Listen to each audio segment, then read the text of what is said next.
Hi, Neil. Hello po. Ayan, good evening sa iyo, love. Sige, love, kwentuhan mo na ako Good anong evening po. maipaglilingkod ko at napatawag Ah, po sa usapang LDR. actually po, pangatlong phone ko na po to sa inyo. Salamat po at nakapasok po ako. Wait lang. Paanong pangatlong tawag? Nai-ere na kita Pangat, before? pangatlong text ko na po sa iyo. Pangatlong text. It's Opo. okay, love. Pasensya na, Ah, madami kasi love eh. Pero at least, di yun ba? na nga po. Oo. Oo. Feeling natin na para sa itong araw na to. O, sige, kwentuhan mo Sige na po. ako, love. Anong gusto mong ikwento kay DJ Lala? About BS, naging partner ko na rin sa madaling panahon. Mhm. Last year, November 2018,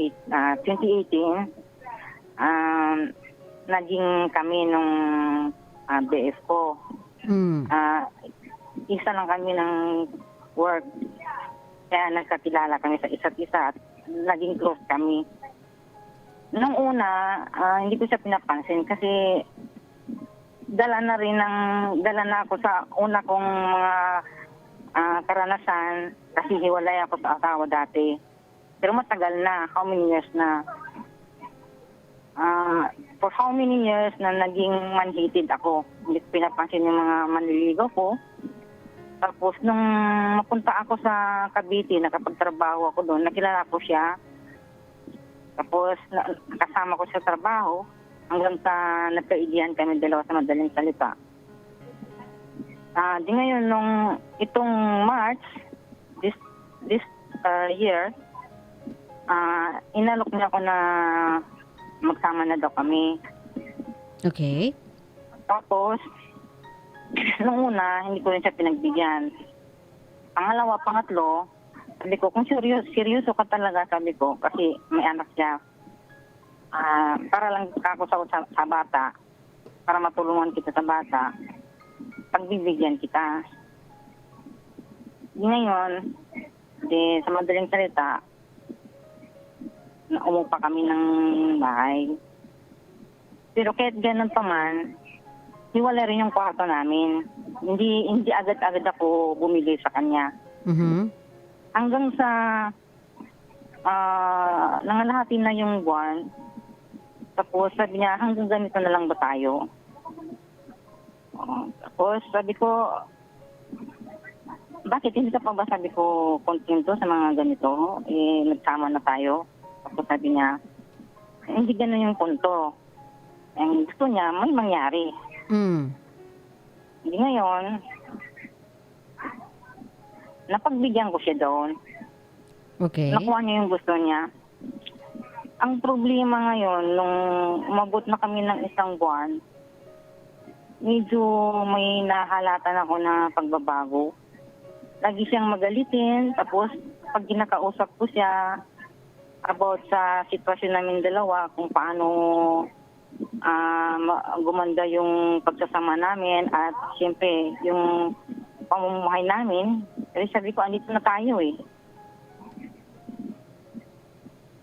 Bigla siyang nagagalit, hindi ko alam kung anong dahilan. Umiiwas siya. Okay. Tapos, hindi ko naman masabi na nang dahil sa bata kasi napamahal sa akin yung bata. Mm. Maganda naman yung pagkikitong ko sa bata. Tapos, yan pala, may nagsabi sa akin sa mga kasamahan ko dati na mayroon daw babae na lagi niyang kausap sa may City Hall. Okay. Tapos ngayon, sabi ko sa kanya, kasi ako naman kasi hindi ako basta-basta naniniwala hanggat hindi ko napuprob na talagang totoo yung mga sinasabi ng mga kaibigan ko. Hanggang sa sinundan ko siya ng sekreto, nakita ko nga siya na yung babae na yun, lagi silang nakikita pala doon sa may mall. Mhm. Minsan dumadaan siya doon, tapos minsan nga doon sila nag-usap sa may bandang City Hall nga. Dinadaanan ng babae doon. Mm. Pero hindi ko na siya sinita noon, pinabayaan ko na siya. Sabi ko baka ako Kasi yung babae parang tipong may mga inaalok yung negosyo, parang online ganyan. Inabayaan ko na siya. Sabi ko, baka kako nga itong babae na to, nag-online, inaalok lang ng paninda yung BF ko. Okay. Di ngayon, yan nga, lumala yung sitwasyon na ang gulo, hindi ko na siya makausap, kunting salita ko lang, kunting kigot ko lang, nagagalit na siya, lumalayo siya sa akin. Sabi niya, wag mo akong istorbohin. Ayoko ng maraming tanong. Yan ang sabi niya sa akin. Umiinit na lang ako. Pumapasok na lang ako sa kwarto. Tapos umiiyak na lang ako. Pinapabayaan ko na siya. Okay. Hanggang sa, yun nga, nung gano'n na nangyayari, talagang kinausap ko siya. Sabi ko, sabihin mo sa akin yung totoo kung ano talaga itong sitwasyon natin. Sabi ko, para saan ba to? Sabi ko sa kanya.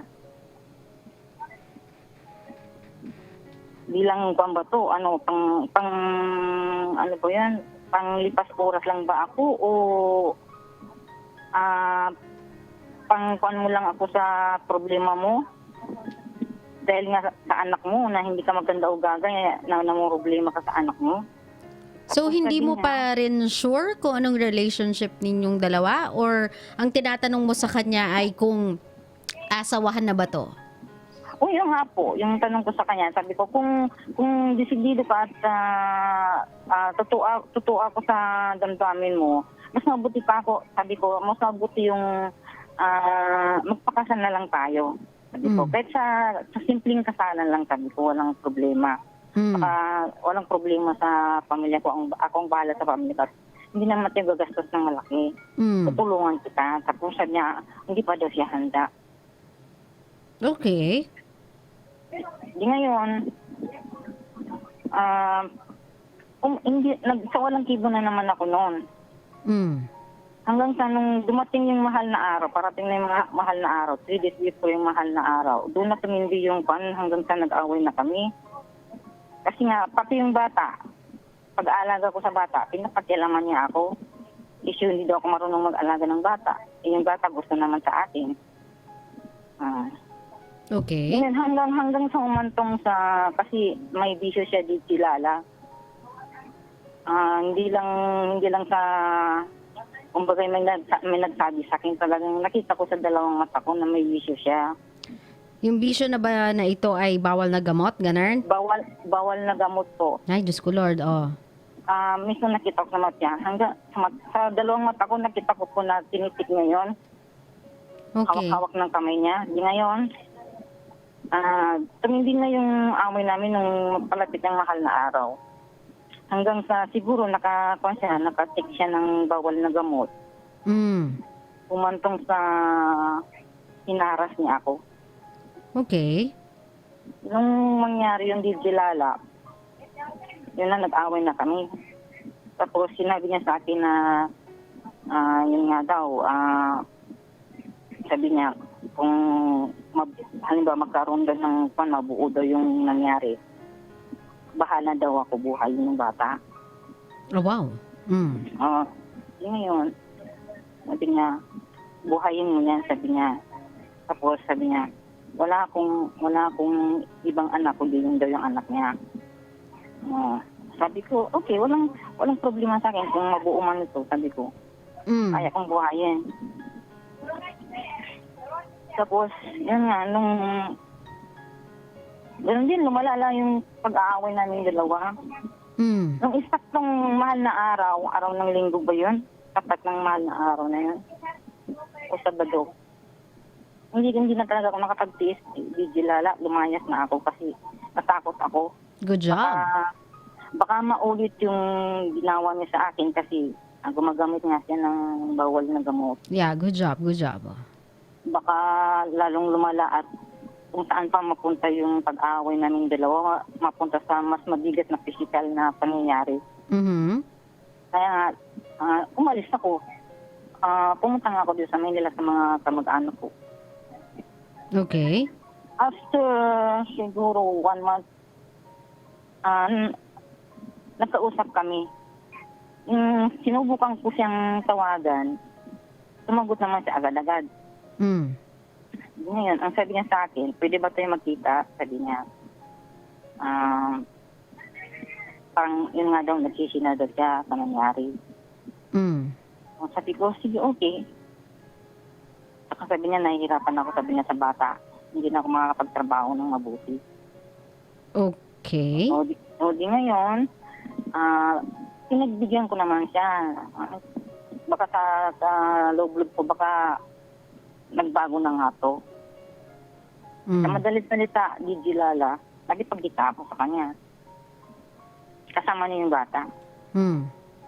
No. Di ngayon, sabi niya sa akin, ano daw,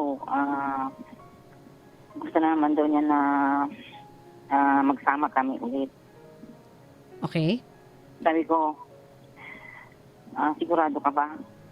Kasi noon yun sabi ko, parang wala sa plano mo yung gano'n, hindi ka pa handa, yun ang sabi mo. Sabi ko, saka sinabi ko sa kanya yung totoo na na-trauma na ako dahil baka saan pa mapunta yung pagsasama natin dahil gumagamit ka ng bawal na gamot nung panahon na nagsama tayo nung hinaras mo ako. Sabi niya, hindi ko alam yun. Sabi ko, hindi mo nga alam dahil nasa ilalim ka ng bawal na gamot. Mm. Nung ginawa mo yun, sabi ko, nasa bawal na gamot ka. Kaya sinasabi mo ngayon, hindi mo alam yun. Pero, Gigi Lala, nagpa-check-up ako sa may PGF. Okay. Di ngayon, lumabas yung resulta talaga. Ngayon, tinatanong ako doon sa MMS office kung gusto ko daw sumampa ng kaso o hindi. Sabi ko, pag-isipan ko pa muna kasi yun nga, naawa ko sa bata. Maliit pa yung bata, di sila. 2 years mahigit pa yung bata, maliit pa. Okay. At saka wala siyang wala siyang siguradong trabaho. Kung bagay, parang part-time lang yung trabaho niya. Di nga naman, may nag-advise sa akin sa mga kaibigan ko na huwag mo na isipin yung bata. May mga kamag-anak din naman siya, may magulang din siya, may mga kapatid. Pwede nang iwan doon yung bata. Mm. Tapos napag-isipan ko rin na sabi ko, parang tama sila. Pero nung time na nagkita kami, may hiningi siya sa akin na pabor kung pwede daw. Pahiram kasi ng pera. Gamitin yung puhunan kasi para daw sa anak niya. Parang daw sa anak niya. Siyempre sa awa ko din kilala, pinahiram ko naman po siya Mm. ng puhunan. Okay. Ang nangyari ngayon, nung mapahiram ko siya ng puhunan, after 2 weeks, nag-text siya sa akin na umalis na daw sila sa lugar na yun. Kung saan doon sila nangungupahan dati, kasama yung nanay niya. Sabi ko, saan kayo ngayon? Doon sa kakilala niya sa yung patay-patayan niya. Mm. Tapos siya daw, nag-apply ng trabaho bilang construction sa Tampulo. Okay, so in short, may communication kayo, hindi pa rin naman kayo. Si Kuya obviously ay nag-reap out of your kabaitan, your kindness, out of the awa na ibinibigay mo sa kanya at lalong-lalo na doon sa bata. Kumbaga, si Kuya ay may pagka-user, very obvious much. O diba? Very na obvious na much pa. Sobrang halatang-halata yung pagka-user ni Kuya sa'yo. O ngayon, yung sitwasyon nyo ngayon, as in yung current situation ninyo, paano? Anong meron kayo ngayon, Niel? Ngayon po DJ Lala, tinatawagan ko siya, hindi na po siya sumasagot. Para saan? Tinitext ko siya, hindi na po siya sumasagot kasi nga, pinakumusta ko lang yung, kasi ang sabi niya sa akin sa text, sabi niya, nag-apply daw siya ng trabaho, construction, para daw may magastos siya. Saka na lang daw niya itutuloy yung pagtitinda niya. Pag okay na daw yung pagtitinda doon sa City Hall. Kasi sa City Hall sila nagtitinda, pinalayas sila sa City Hall muna. Kasi bawal na daw muna magtinda doon. O di ngayon, ang iniisip ko, Gigi Lala, yung pera na yun, baka hindi na po yun maibalik sa akin. Looks like it, love. Kasi wala nga siyang perang mapangtustos dun sa anak niya eh. What makes you think naman na meron siyang perang maibabalik sa'yo? Di ba? Ako din, opo, sinubukan ko na po siya didilala na sabi ko sa kanya, kaya kailangan ko ng pera, pambili ko ng gamot. So love, ganito love, kung about to sa pera, consider it gone. I-consider mo na siyang wala siyang maibabalik sa'yo. Ganon kakapal yung muka ng ex mo apparently. Nanghiram siya ng pera para bumuo ng negosyong hindi naman niya kinayag. Nungkang negosyo yan, malamang sa alamang nagastos niya na yan somewhere else. Wala siya dear maibabalik sa'yo. So, wala naman kayong relasyon, wala din naman ikaw pananagutan na sa kanya. Kung ano man gawin niya doon sa bata, sorry, kumbaga malas talaga ng bata, pero wala ka kasing ano doon eh, kumbaga wala kang habol doon eh. Kung gusto mo, i-report mo siya sa police para yung custody ng bata mapunta sa iba. Sa ibang makakapag-alaga sa kanya. Pero wala ka kasing habol dun sa batang yun, hindi mo talaga kaano-ano yun eh. So tatanungin kita, Niel, anong gusto mo itanong sa akin, love? Wala naman pala kayong relasyon, wala kang pananagutan sa kanya, wala kang obligasyon sa kanya aside sa utang niya sa yung walang kaliwanagan kung mababayaran o hindi. Ano pang problema mo sa kanya, love? Kaya nga kasi nangako po siya sa akin na hindi naman daw niya ako lulukuhin. Okay. Sorry natawa ako kasi the fact nga na nagkaroon siya ng iba habang kayo pa, nasaktan ka niya, gumagamit siya ng droga, from a person like that, maniniwala ka kapag sinabi niyang hindi kita lolokohin, hindi kita tatakbuhan? Yun na nga po iniisip ko, hindi ako makapaniwala din. Okay, so anong problema, love? Sa utang lang ba to? Yung rason ba kung Hindi bakit po, ka tumawag sa akin? Ang tanong ko po, itutuloy ko po ba yung demanda sa kanya, yung pangharas niya sa akin o hayaan ko na lang po? Love, yung pangharas niya sa'yo was a long time ago. A very long time ago. Kasi kung talagang seryoso ka dyan, galit ka talaga dahil sa ginawa niya sa'yo, hindi mo na sana siya pinahiram pa ng pera. Hindi pa sana kayo nagkausap na parang, sige, hindi kita tatakbuhan, sige, tulungan mo ko kasi yung bata, ganyan-ganyan. 'Di ba? Kung talagang seryoso ka dyan sa pagpapakulong mo sa kanya dahil sa pangharas niya sa'yo, sana hindi na nangyari yung mga nangyari after that. Pero nangyari na kasi yung love niya eh. Ano pang gusto mong i-prove ngayon? Kung ipapakulong mo siya ngayon, sa ngayong sitwasyon niya na halos wala siyang maipakain sa anak niya, tatanggalan mo lang ng tatay yung bata eh. I mean, that is your right na ipakulong siya for whatever he did to you. Yun nga lang kasi lumipas na ang lumipas eh. Ang tagal na nun, love. Plus, yun nga, ang dami nang nangyari after that. Nakapag-usap pa kayo ng maayos after that. Nakapagpahiram ka pa nga ng pera after that. Sa tingin mo ba magmumukha kang credible ngayon? Na idinedemanda mo siya dahil sa panghaharas? Pwede mo siyang idemanda sa staffa because of yung pinahiram mo sa kanya na hindi niya binabayaran, itinakbo niya yung pera, ganyan, or anything related to money. Pero yung panghaharas, long overdue na yun eh. Kasi tatanungin ka pa ng mga otoridad, alam mo naman palang gumagamit, ba't di ka pa umalis? Alam mo pala nung mga panahong yun, under siya the influence of drugs. Bakit hindi ka pumunta sa mga otoridad para matukhang yan, para mahuli yan? Kasi gumagamit ng pinagbabawal na gamot.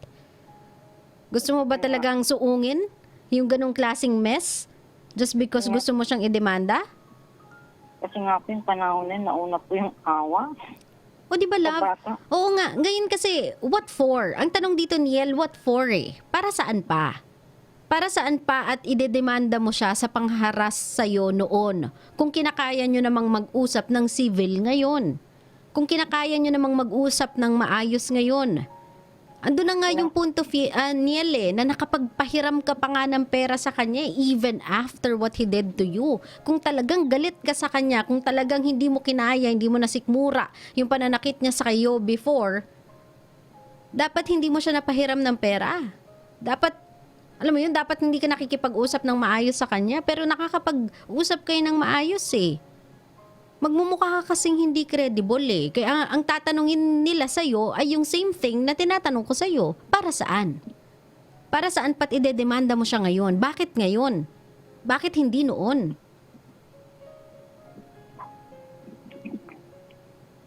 Naiintindihan mo ko, love? Meron ka bang goal? Meron ka bang gustong makamit? Ano bang gusto mo makamit, love? Bakit mo siya kailangan idemanda? Sagutin mo ko doon. Bakit kailangan? Bakit ngayon? Kasi hindi na kayo?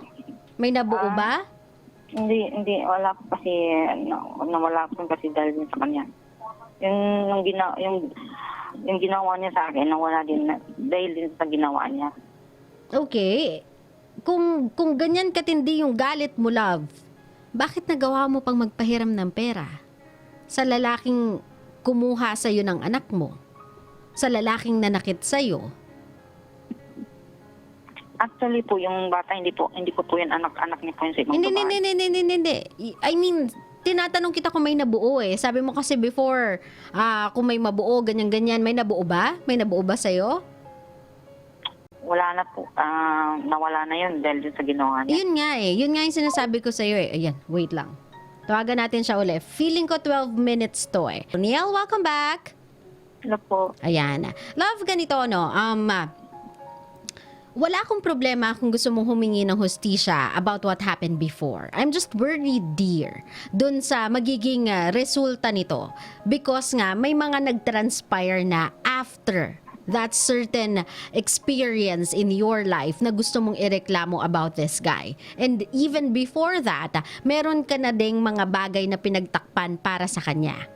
So, I'm just concerned of what effects it might do sa buhay mo ngayon. Right now kasi you are finally off limits sa lalaking to. Kumbaga, finally kahit papano, you can get your life back. You can start anew. Meron ka ng chance for a new beginning. You don't wanna go back. You don't wanna relieve yung pain na naramdaman mo back then by doing this. I know you wanted justice for what happened to you, pero ito ba talaga yung tamang oras for that? Kailangan pa rin ba? Hindi pa ba sapat yung pinagdaanan mo, yung lahat ng ginawa niya sa'yo for you to just claim your life back? For you to just forget about everything, cut every ties na meron ka sa taong to kasi you know he is a toxic person in every single way. Hindi ka lang niya isang beses ginamit, love. Multiple times ka niya nang ginamit.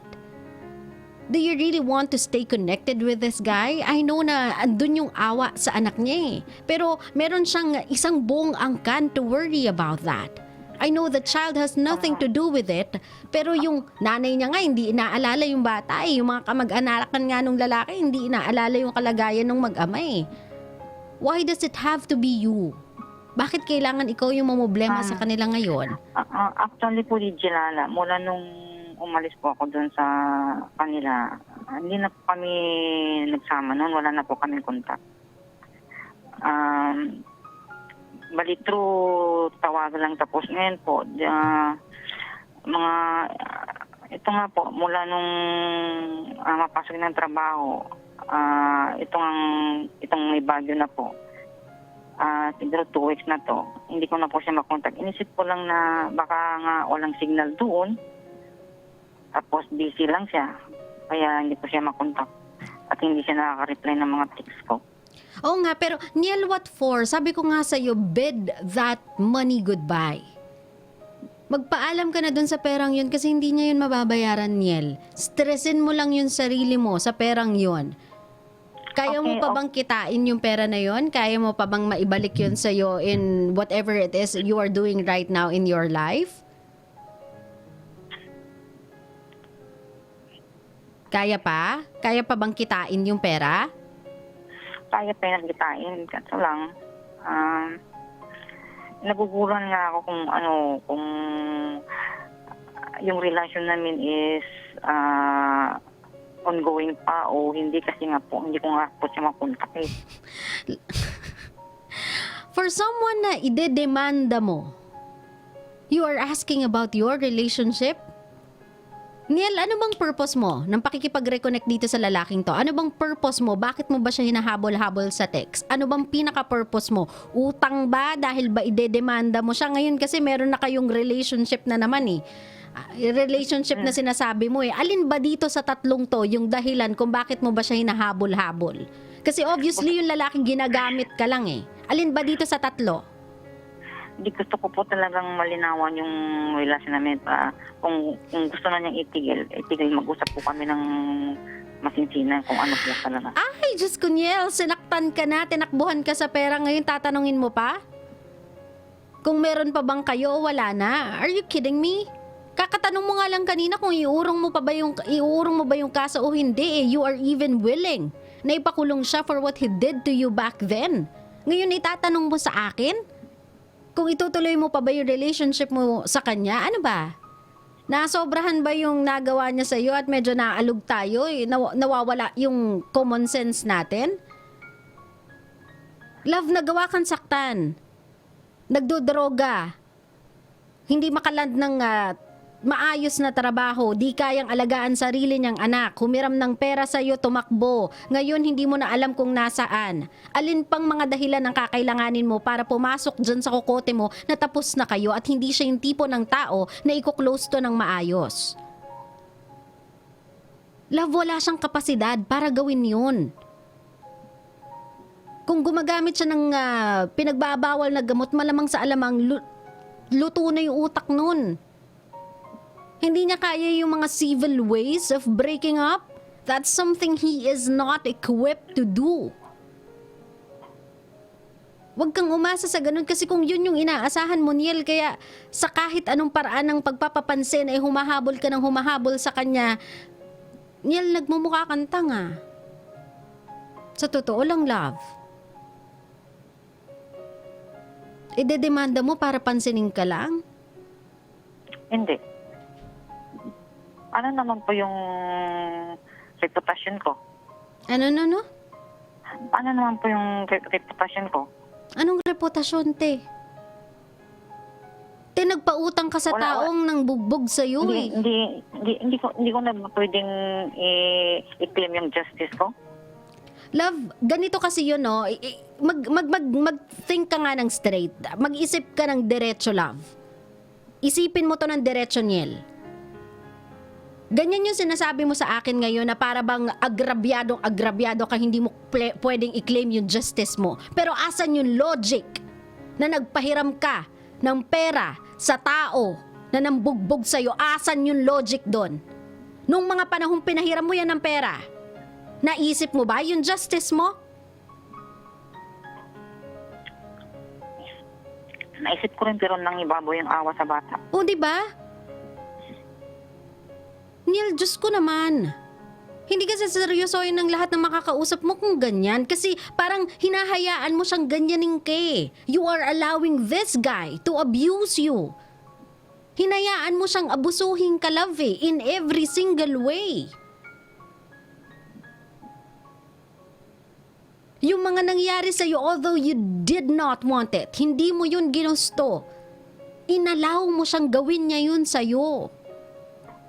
So right now, kaya nga sinasabi ko sa'yo, hindi ba mas okay na magsimula ka na lang ng panibago? That's how you redeem yourself.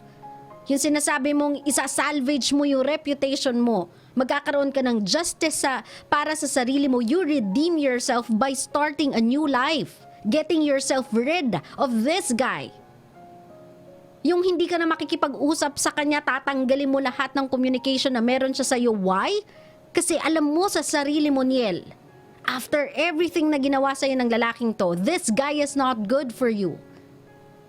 He can never be the man you want in your life. Sa anak niya nga, hindi siya makapagbago eh. What makes you think na para sa'yo magbabago siya? Anak niya na yun ah. Yung sinasabi niya sa yung katangi-tanging anak, nakikilalanin niya yung anak niyang yun. Hindi niya nga magawang magbago kahit para sa batang yun eh. What makes you think na magbabago yan para sa'yo? So stop. Ang dami mong gustong mangyari sa kanya pero ang pinaka-obvious dito is you want to reconnect with that guy in every possible way you can.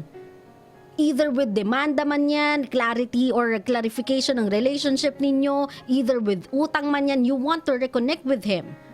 At yan yung sabihin na natin truth, katotohanan na pilit mong idine-deny sa sarili mo. You want any type of connection dyan sa lalaking yan, which I'm telling you, if you wanna redeem yourself, kung gusto mo ayusin yung reputasyon mo, kumuha ng hustisya para sa sarili mo, magbagong buhay ka na. Start a new life. Binigyan ka na ng pagkakataon para makawala sa lalaking to na wala kang future with. Marami na akong nakilalang nagsabi na life starts at 40. Nag-start yung mga buhay nila 40 years old and above na sila. And right now, they are happy. It's not yet too late for you, love. Start anew. Huwag ka nang kumuha ng kahit anong connection sa kanya. I'm not trying to stop you from claiming your justice. Pero right now kasi, ikaw mismo yung bumasura ng hustisyang yon nung moment na nakipag-usap ka sa kanya at pinahiram mo pa ng pera. Ikaw mismo yun ng block, ikaw mismo yun ng supalpal sa hustisyang gusto mong makuha para sa sarili mo nung moment na pinahiram mo siya ng pera, nag-uusap kayo ng maayos. Ikaw mismo yung tumigil dun sa hustisyang yon. So right now, forget about the past and start a new life, Niel. Huwag ka na makipag-reconnect sa kanila. Huwag mong gamitin yung sinasabi mong quote-unquote awa para dun sa bata para lang makausap siya. Huwag na. Ang daming mga tao na pwedeng mag-alaga dun sa batang yon, ang daming pwedeng tumingin dun sa batang yon, ang daming mga kamag-anak niya na pwedeng gumawa ng paraan para sa batang yon. It doesn't have to be you. Ikaw na inabuso niya. It doesn't have to be you. Naintindihan mo ako, Niel? Stop making excuses, love. Para sa sarili mo na lang. Instead of trying to save your reputation, save your dignity. Magkaroon ka ng konting dignidad sa sarili mo. Konting pagpapahalaga, love. Ipakita mo naman sa ibang tao na ayoko na. Ayoko na magkaroon ng kahit anong koneksyon dun sa taong yun. Kung ano man yung nagawa niya sa akin, kung ano man yung mga masasamang bagay na naranasan ko sa kanya, I'm gonna put a stop to it. Ititigil ko na lahat ng yun. Magsisimula ako uli ng bago. Masyado na akong nabusabos ng taong yun in every possible way he can. Hindi ko nahahayaang ipagpatuloy niya pa yon. Even now na magkalayo na kami. Literal. Hindi ko nahahayaang gawin niya pa yon. Kasi wala na naman kayong relasyon eh. Niel, yan yung something na kailangan mo i-accept sa sarili mo. Wala na kayong relasyon. Naalala ka lang niya kapag meron siyang kailangan sa'yo. Yun lang, Niel. Nothing more. Naintindihan mo ako? Ano? Opo, actually, tanggap ko na po. Kaya nga po, hindi na po ako bumalik doon. So stop. In any way you can, in every way possible, stop trying to reconnect with this guy. Okay? Mag-move on ka na, Niel. Kalimutan mo na yon. Ngayon, kung about pera yan, na gusto mo talaga mabawi yung pera mo, baka yun. Pwede mo pa siyang, pwede ka magpatulong ng, patulong sa attorney para mabawi mo yung pera mo. Pero yung domestic case ninyo before, that's quite a long shot. Considering yung mga nangyari after nang gusto mong ireklamong pambubugbog sa'yo, it's a long shot. Pero yung pera mo, baka sakali magkaroon pa ng chance ang maibalik sa'yo through an attorney's help. Pero utang na loob, yung clarification, yung closure na hinahanap mo, Niel, ano ka ba? Hindi ka na 20 eh. Hindi ka na 23 years old. Common sense na lang yung gagamitin na yan. Natin dyan. At the age of 45, you should know better. Hindi nyo na kailangan ng proper closure. Sinaktan ka, tinakbuhan ka sa pera, nilayuan ka nang wala man lang pasabi. Ngayon, hindi nagre-reply sa'yo, hindi ka kinokontak. Kukontakin ka man, may kailangan lang kasi sa'yo. All the signs are there to tell you na wala nang kayo. Matagal na siyang sarado, matagal na siyang over, matagal na siyang tapos. Huwag na tayo magpaka-teenager na kailangan pa ng closure. gamitan na lang natin siya ng konting common sense. Tapos na talaga yung relationship nyo. Naintindihan mo ko, love? Opo. Ngayon, kung meron ka mang gustong sabihin dito sa lalaking to bilang pamamaalam, Diyos ko Lord Niel, magpaalam ka na. Huwag mo nang hayaang abusuhin ka pa. Ano gusto mong sabihin sa kanya? Alagaan na lang niya mabuti yung anak niya. Sana magbago na siya. Tigilan na niya yung bisyo niya. Kasi wala siyang magandang patutunguhan yan pag hindi niya tinigilan. Ang kawawa yung bata. Yung kinabukasan ng bata, yung anak niya, dapat isipin niya yun. Kapalaki niya ng mabuti yung bata sa magandang paraan. Pigilan niya yung panloloko. Kasi hindi lang naman ako yung niloko niya eh. Yung mga nauna pa sa akin. Sana ako nang huli-huli. Huwag na niya gawin yun sa iba. Yan lang po. Niel, your intentions are great for that child. I wish we could do something more than this para dun sa batang yon. But that child is out of our reach, out of our control, out of our jurisdiction. Wala talaga tayong laban dyan sa batang yan. The least you can do is report the father about domestic, sabihin na natin, hindi siya capable na magpalaki ng bata because of drug use. That's the least you can do.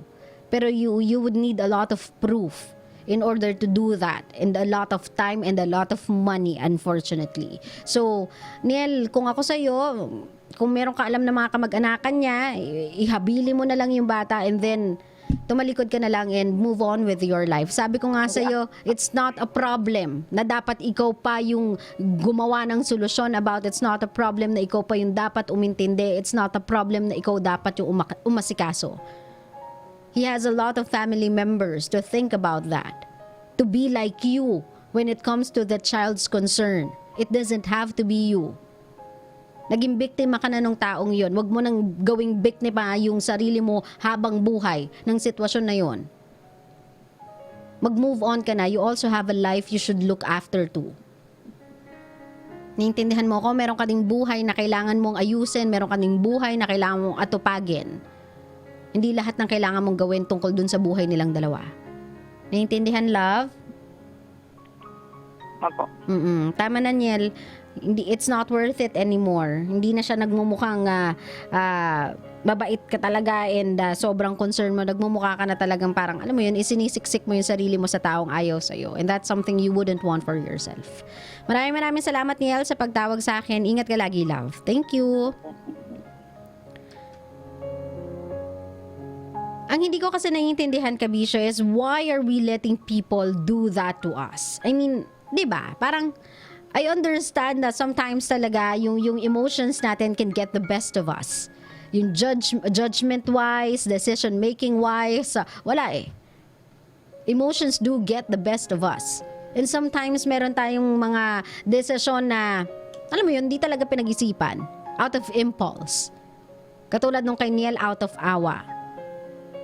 Pero it's hard to play two personalities at a time eh. Gusto mong magpaka-philanthropist, pero gusto mo rin magpaka-advocate of human rights or, I don't know, advocate ng abuse against women, ganyan. You cannot play two roles at the same time. It's either you do this or you do the other. It cannot be both. Hindi lahat ng tao maisasalba mo. At hindi lahat ng taong nangangailangan isasalba mo kung yung sarili mo nga hindi mo maibangon. You cannot help others if you don't even know how to help yourself first. Anong maibibigay mo sa kanilang tulong kung yung sarili mo nga hindi mo nga matulungan, hindi mo nga maisaayos, you don't even know what you want. Sabi nga ni Troyki, di ba, in one of our shows, during Friday, you cannot give something you do not have. So stop. Stop for a minute. Hayaan mo muna mag-sink in sa'yo lahat. If you are in pain, if you are trying to move on, if you are trying to process yung breakup, if you are trying to process yung pangungulila sa nangyari or whatsoever, if you need time to recover. Huwag mong pagsabay-sabayin lahat. Recovery, problem solving, trying to reconnect, trying to search for clarity. If you're gonna do everything all at once, ikaw din mismo mahihirapan. Ikaw din mismo maluloka. So take some time off. Take a breather. Isipin mo muna, what do I want? What's missing? Anong kulang? Anong nawala? Anong nangyari? Saan masakit? Saka mo lapatan ng solusyon isa-isa. Pero this time around, you use your head, not your heart.